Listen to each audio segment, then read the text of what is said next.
This is one continuous assault on all of us. In all these cases, the terrorists have no resolvable grievances. It's not as if we could offer them Brussels or Istanbul or California or even the West Bank. That won't satisfy their grievances, because what they seek is our utter destruction and their total domination. Their basic demand is that we should simply disappear. Well, my friends, that's not going to happen. The only way to defeat these terrorists is to join together and fight them together. That's how we'll defeat terrorism. With political unity and with moral clarity. Year after year, the overwhelming majority of Americans stand with Israel. They know something profound that stands out for all to see today. They know that Israel is an island of liberty and democracy and stability in the sea of despotism and violence and instability that surrounds us. And that is why I believe that Israel must never be an issue that divides Americans, but a great cause of liberty that unites Americans. Today we have diplomatic relations with 161 countries, more than at any time in our history. And by the way, there are not that many countries left. There are only about 200 countries in the world. But alongside this positive trend, there's a second negative trend. While Israel is embraced by a growing number of individual nations, there are those who seek to malign Israel among the nations, and especially in the United Nations. At the UN, Israel, the Middle East's only true democracy, is slandered like no other country on earth.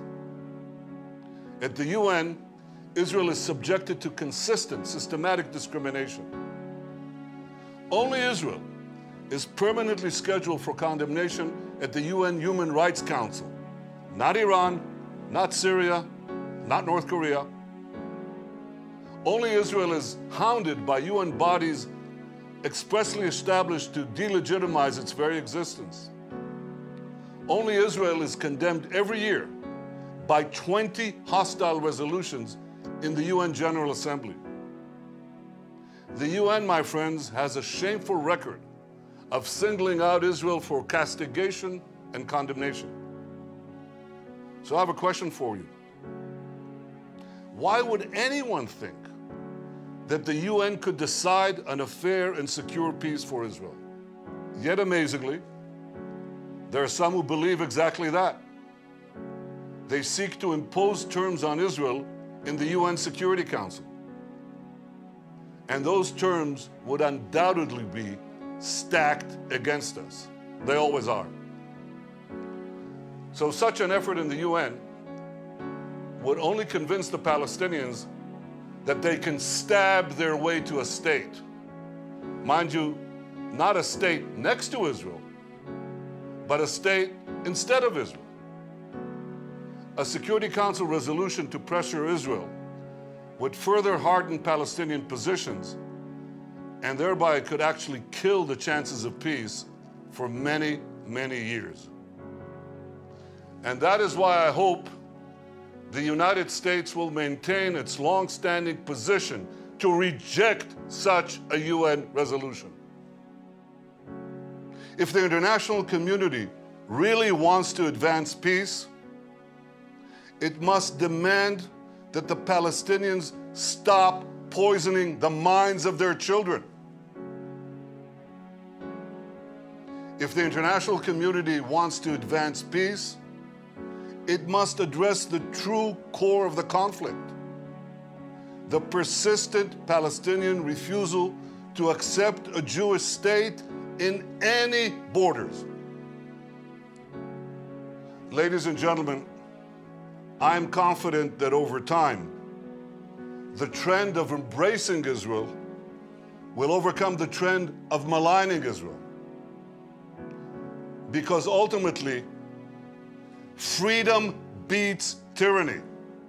And ultimately, when vigorously defended, truth beats lies. Israel will defend itself mightily against all those who seek to destroy us. So I believe that Israel faces a future of promise. I believe that when we stand together, all of us, we can overcome all the challenges facing us.